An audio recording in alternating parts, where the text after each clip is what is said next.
15 février, Jean-Claude Géraudet expose ses œuvres dans le salon de l'Hôtel de Ville d'Arcachon. Vendredi soir, à l'occasion du vernissage, nous avons rencontré cet artiste de qualité aux multiples facettes qui nous a présenté ses peintures et carnets de notes qui composent cette très belle exposition.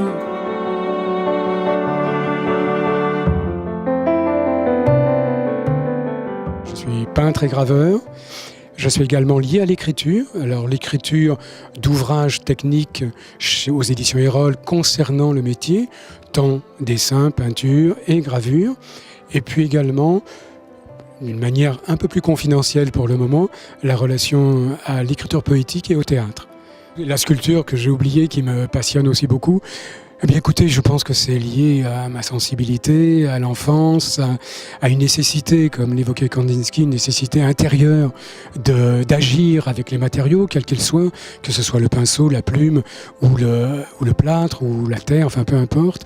J'ai nécessairement besoin de travailler dans ces domaines-là.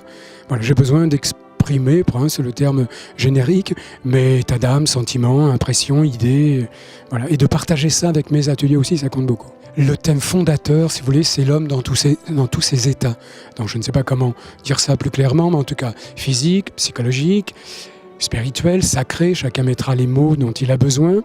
Et fondamentalement, c'est la poétique que je cherche, la poétique de la matière, cette vibration dont on parlait tout à l'heure.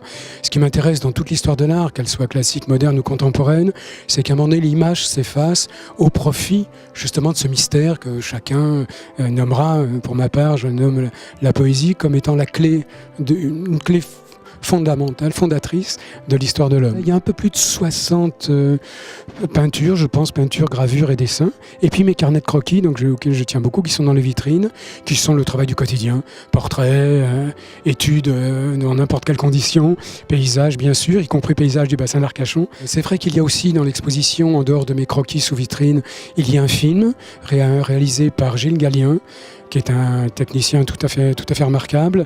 Et donc, c'est un film qui passe en boucle, qui permet de voir mon atelier, où sur un de mes murs, j'ai mes alliés substantiels, c'est-à-dire tous les peintres qui comptent dans mon parcours, enfin quelques-uns, puisque beaucoup sont importants. C'est vrai que si j'en citais quelques-uns, il y aurait Paolo Uccello et Anthony Tapies, par exemple, rapidement dit, en sautant les époques, mais d'autres me fascinent, m'importent. J'ai le sentiment d'avoir aussi un travail personnel, malgré les relations, et nous avons heureusement des relations avec toute cette histoire de l'art magistral. Pour effectivement me rencontrer, s'il y a le plaisir d'échanger autour de ce travail, je reviens dans une quinzaine de jours pour mon atelier sur le bassin, donc les cours, et je serai disponible à qui veut partager un temps autour de ce travail. Je tiens bien sûr à remercier la mairie d'Arcachon, je vais le faire tout à l'heure, tellement la gentillesse de l'accueil est totalement merveilleux, exceptionnel. Donc voilà, oui, remerciements à tous, remerciements à vous de venir sur cette exposition. Donc avec tous les points techniques, nous avons un petit peu parlé ensemble et je serai à disposition s'il y a un désir d'en savoir un peu plus sur les techniques et sur l'esprit de mon travail.